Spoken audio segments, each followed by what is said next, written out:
Hombres, bueno, continuamos aquí con la academia de hombre a hombre y vamos al capítulo 4 de Filipenses y a la última de las sesiones donde el apóstol Pablo nos va enseñando acerca de la mente. Hemos visto anteriormente en el capítulo 1 la mente decidida, capítulo 2 la mente sometida, como hombres, ser gente que estamos bajo la sumisión del Espíritu Santo.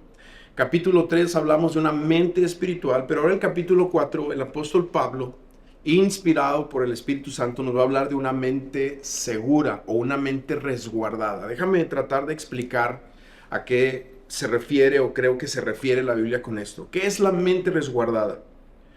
Es cuando hemos aprendido a través del proceso que llevamos de mentes definidas, hombres sometidos, hombres espirituales, hemos aprendido a cosechar una mente que tiene como un muro, que está resguardada, que está segura.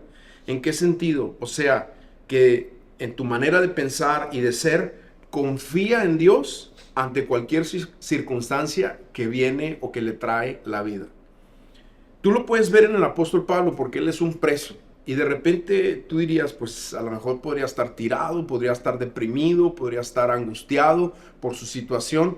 Pero su fortaleza espiritual lo ha llevado a animar a la iglesia, a decirle regocíjense en el Señor, o sea, tengan el gozo en el Señor. De hecho, es algo que va a permitir eso, la mente resguardada o la mente segura o la mente como una fortaleza en el sentido espiritual, no va a permitir que las cosas externas le muevan tan fácilmente. Claro, yo siempre he pensado que una persona que recibe una noticia, un diagnóstico, algo terrible, pues le puede pegar de entrada, como es normal, reaccionamos porque somos seres humanos, pero la mente resguardada hace que se filtre todo y se pare la persona en la persona de Jesús, en las promesas que tenemos de eternidad, en las promesas de la palabra de Dios.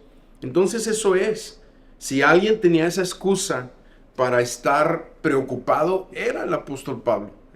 Tú lo puedes ver porque la iglesia de Filipos, de hecho el capítulo 4 comienza llamando la atención a dos personas que están en desacuerdo. Ese puede ser siempre para un pastor. Las amenazas de división siempre son un tema que le preocupa, pero él lo pone todo delante del Señor. Ahorita vamos a ver cómo.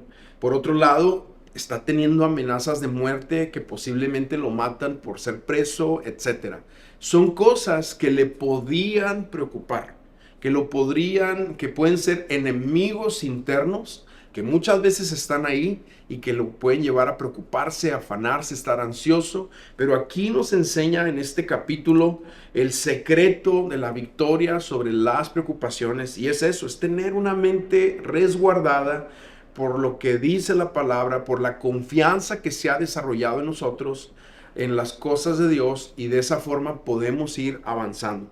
Voy a empezar leyendo el versículo 6, donde el apóstol Pablo dice: por nada estén afanosos, antes bien, en todo, mediante oración y súplica con acción de gracias, sean dadas a conocer sus peticiones delante de Dios. Esta palabra, afanosos, que en otras Biblias o en otras traducciones se usan otros términos, otras palabras, es la famosa palabra merimnao en griego, que es ansioso, preocupado, afanado. Se llegó a traducir esa palabra como un asfixio. De hecho, se utilizaba esta palabra, lo que nos pinta es cuando torturaban a los hombres y los amarraban de las extremidades y con caballos los estiraban para sacarles información o torturarlos simplemente.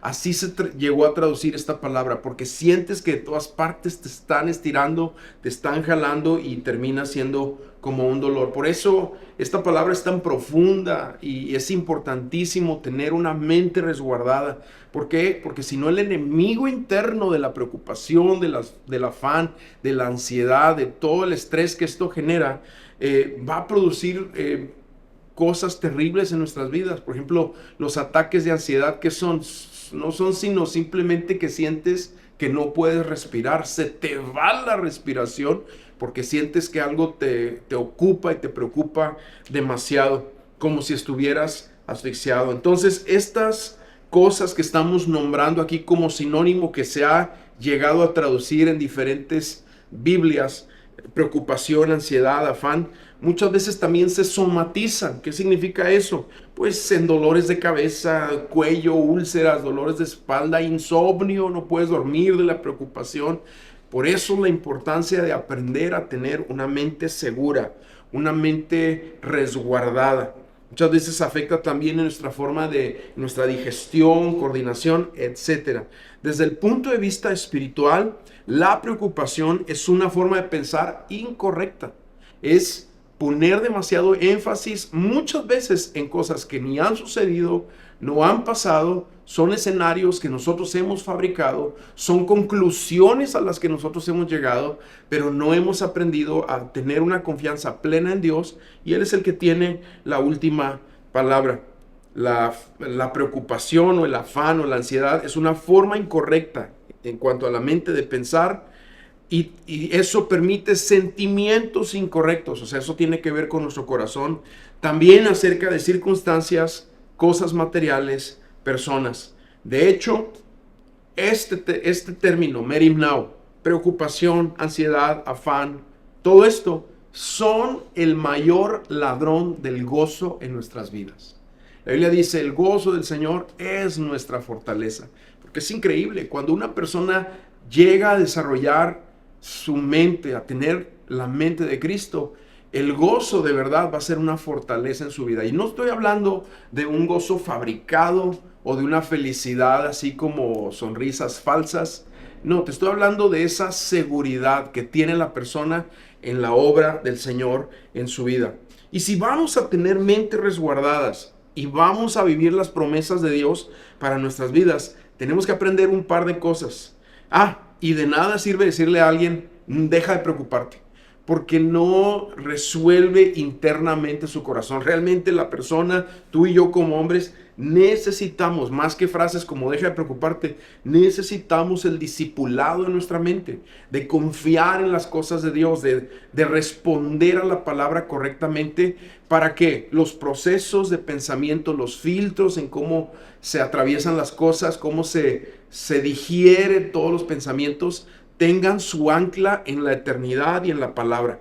¿Qué necesitamos? Tú y yo necesitamos la mente de Cristo. Me encanta una de las promesas en cuanto a esto, que es importante. Isaías 26:3 dice, tú guardarás en completa paz aquel cuyo pensamiento en ti persevera, porque en ti ha confiado. Y esto ya nos enseña muchísimo. El pensamiento o la mente que persevera en Cristo, en las cosas de Dios, va a ser resguardado con paz. Y la paz es un escudo, es un arma poderosísima, porque la paz es algo interno que va a mediar lo que está a tu alrededor. Me encanta ese pasaje bíblico donde Jesús está dormido en la barca, Él está tranquilo, Él está bien, pero hay una tormenta y sus discípulos están que sienten que se mueren y lo despiertan y le dicen, no tienes cuidado de nosotros. Y Jesús se levanta, siendo Él el termostato de la situación, y le dice al mar, cálmate, y se calma todo. Pero esa es la diferencia de tener una mente resguardada a tener muchas veces una mente que que se mueve como un termómetro por la temperatura ambiental. Jesucristo se levanta y con su paz interna pone paz a su alrededor. Pero estos discípulos que no entendían eso, ven la tormenta y la tormenta hace que se modifique su interior. Bueno, la mente resguardada es eso, es entender que nuestro interior va a ser el que va a marcar el ritmo de las situaciones que vemos a nuestro alrededor y no al revés. Pareciera algo imposible, pero es posible en Cristo y es posible y es una promesa que hay por medio de su palabra. Entonces, número uno, el apóstol Pablo nos dice aquí en Filipenses, necesitamos aprender a orar correctamente. Fíjate bien, la oración es muy importante y obviamente Dios escucha las oraciones de los hombres, nos escucha cuando hay un corazón humillado, un corazón que se rinde. Ese es el principal factor para comunicarnos y tener una relación con Dios. Sin embargo, la Biblia también nos dice que la oración es un aspecto donde tenemos que ir conociendo algunas pautas importantes en cuanto al tema. Por ejemplo, aquí dice, leímos ya este versículo mencionando la palabra afán, pero ahora lo voy a leer haciendo un énfasis en la oración. Dice, por nada estén afanosos, antes bien, en todo, mediante oración, súplicas, con acciones de gracias, sean dadas a conocer sus peticiones delante de Dios. Y es que aquí está. Tenemos que aprender a incluir estos elementos en nuestra oración. Para empezar, Pablo dice, no se preocupen por nada, aprendan a llevarlo todo en oración delante del Señor. ¿Por qué? Lo hemos leído en otros pasajes. En Santiago dice, la oración eficaz del justo puede mucho. ¿Y qué es la oración? Involucra oraciones, súplicas, acciones de gracias. Casi la mayoría de las veces que oramos, lo que es nuestra oración o lo que representa nuestra oración es una lista de peticiones, ¿verdad? Necesito esto y ayúdame con esto. Pero hay otros aspectos donde necesitamos aprender de la oración. De hecho, el Padre Nuestro enseñado por Jesús es crucial.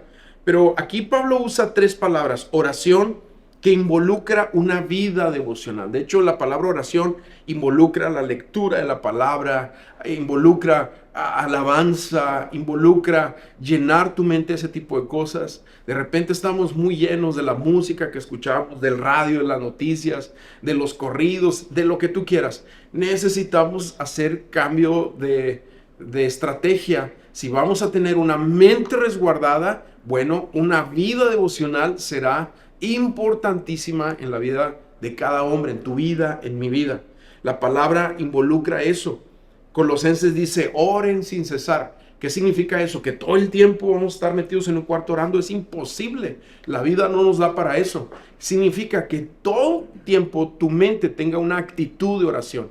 En todo lo que haces, en todo lo que emprendes, en todo lo que vas relacionándote en la vida, lo vas viendo de esta manera. Cuando dejamos de orar es normalmente porque sentimos que las cosas van bien.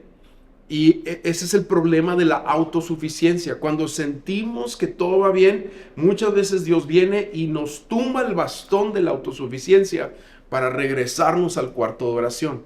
Es el lugar donde vamos a encontrar nuestra fortaleza, ¿sí? La realidad de las cosas es que cuando somos autosuficientes es que empezamos a pavimentar nuestra caída, porque así son las cosas. Segunda palabra que usa aquí es la palabra súplicas, que tiene que también ver con oración. Y ahora sí es acercarnos, como dice en Hebreos, al trono de la gracia y traer esas peticiones que están ahí. Pero fíjate, aún nuestras peticiones tienen que tener el énfasis de la gloria de Dios en nuestras vidas. No se trata de pedir a lo loco o cualquier cosa que a mí se me ocurra. No, yo entiendo que como embajador, como alguien que tiene una mente decidida, sometida, espiritual y ahora resguardada, mis peticiones no son así lo que se me ocurre, sino que tiene que ver mis peticiones con lo que le da gloria a Dios, con lo que bendice su reino, con lo que se glorifica su nombre. Aún las súplicas con eso tienen que ver. Y tercer palabra que usa aquí, que quiero mencionar, es acciones de gracias. La gratitud es un aprecio por quien Dios es, por lo que Él hace, por su persona, por lo que hace en mi vida. Cuando aprendemos a llevarlo todo al altar y cuando aprendemos a orar en toda circunstancia, aún dando gracias, que dice otro pasaje, que es la voluntad de Dios, aprender a dar gracias, lo vamos a cosechar de acuerdo a como viene aquí en el versículo 7.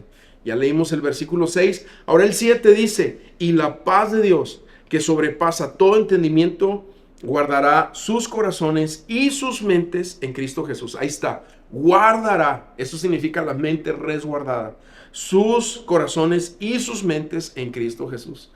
Yo no sé tú, pero yo quiero tener una mente así.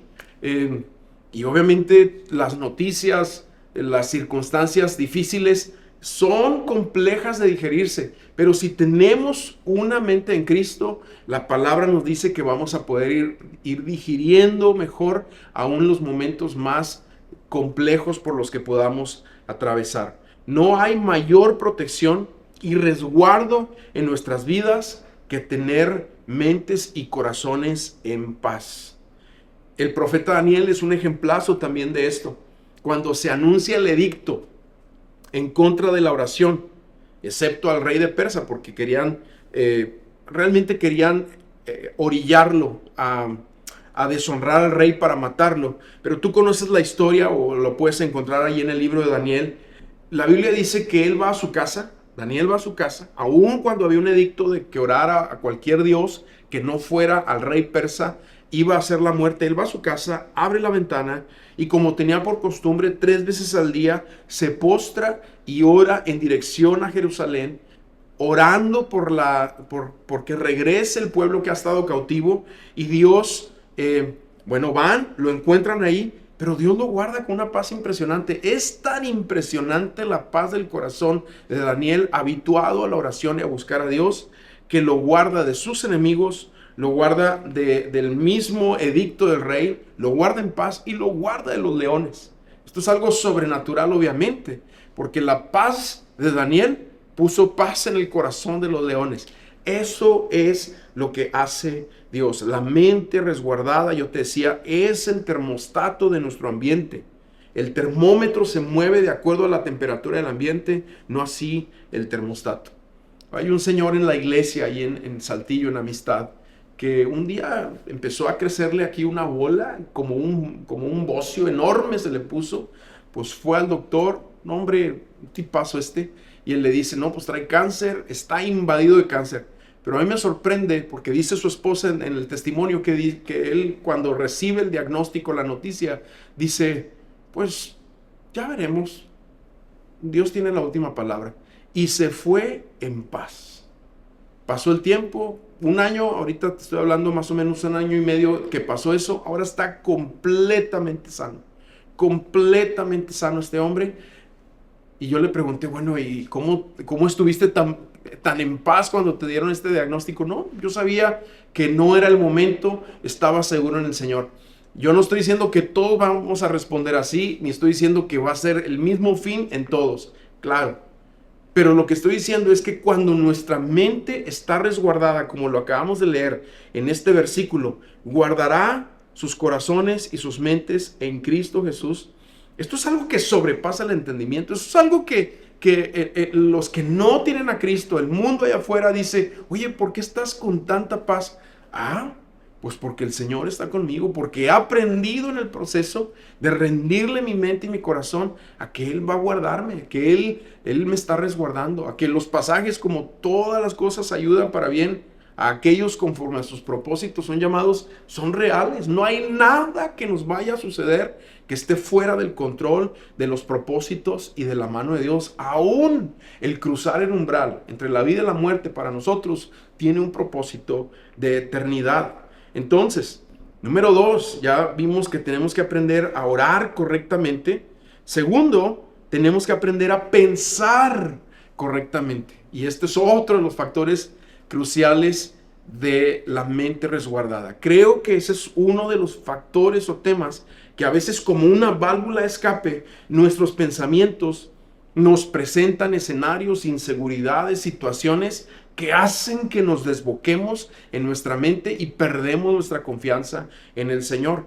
Pero la mente de los hijos de Dios, primero tenemos que entender esto, ya no es nuestro propio castillo donde yo soy el rey, yo pienso como yo quiero, yo estoy en desacuerdo, yo gobierno como yo quiero. Ni siquiera nuestra mente es nuestra ya, ahora es la mente de Cristo.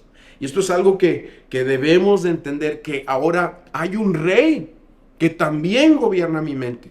Y si Él gobierna mi mente, entonces ahora el apóstol Pablo nos dice que ya no hay una democracia mental.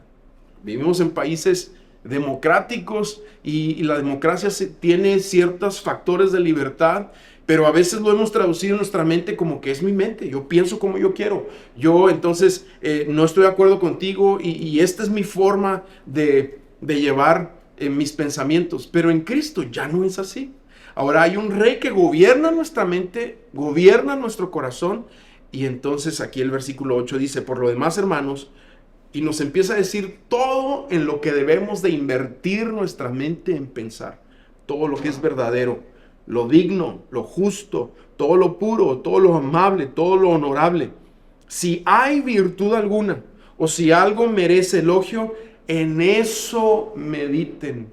En eso, la Reina Valera 60 dice, en eso pensad o en eso piensen. Y esto es como una orden, como un general hablándole a los soldados y diciéndonos el Espíritu Santo, en eso piensas. No dejes que tu mente piense en preocupaciones, en perversidades, en tonterías. Afina tu mente, resguarda tu mente para pensar las cosas de Dios. Ok, bueno, hombres, concluimos. Cuando aprendemos a ser hombres definidos, hombres sometidos, hombres espirituales y hombres con mente y corazón resguardados, vamos a cosechar uno de los efectos de tener la mente de Cristo. ¿Y qué es esto? El secreto del contentamiento. Contentamiento, esta palabra tan importante para nosotros como creyentes. Contentamiento es que hoy, por hoy, como estoy, soy pleno en Cristo. Eso significa contentamiento, plenitud en Cristo.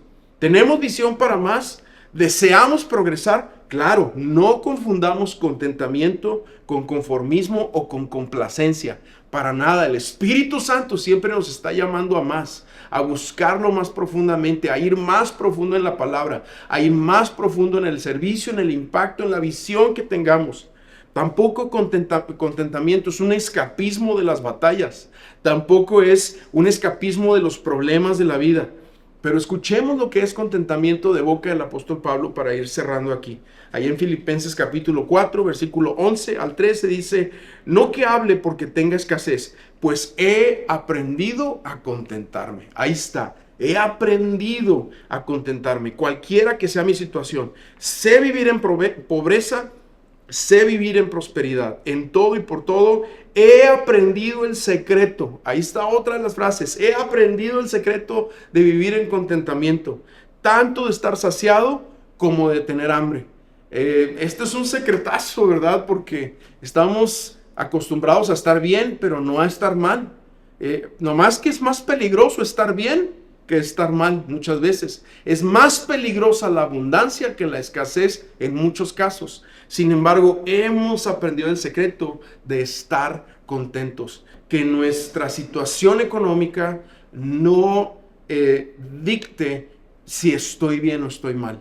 Que yo pueda estar contento cuando las cosas van bien o cuando las cosas no van como yo las espero. Bueno, aquí dice, he aprendido el secreto tanto estar saciado como tener hambre, de tener abundancia como de sufrir necesidad. Y ahí es donde viene este pasaje. Todo lo puedo en Cristo que me fortalece.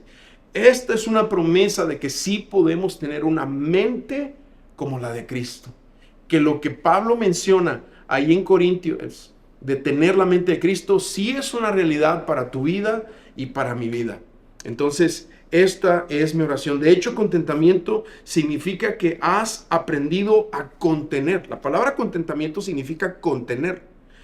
Has aprendido a contener tus pensamientos, tus emociones, que lo que siente tu corazón está bajo la premisa de que Dios está en control de tu vida entera y de que nada se va a salir de sus manos. Ok, hombres, pues déjenme orar para cerrar este tiempo, este discipulado de estas 4 sesiones antes de que pasen a sus mesas y comenten las preguntas y lo que hay por ahí. Señor, gracias, porque en ti hay una promesa y la promesa es que podemos tener la mente de Cristo. Yo y muchos otros hombres nos ponemos de acuerdo para caminar con una mente decidida, sometida, espiritual, y que nos des el fruto de tener una mente resguardada, que el contentamiento, la plenitud de que tú significas todo para nosotros, para nuestras vidas y familias, sea una realidad. A ti la gloria, a ti la honra, a ti la alabanza, Jesucristo. Amén, amén. Hombres, Dios les bendiga. Un honor estar con ustedes.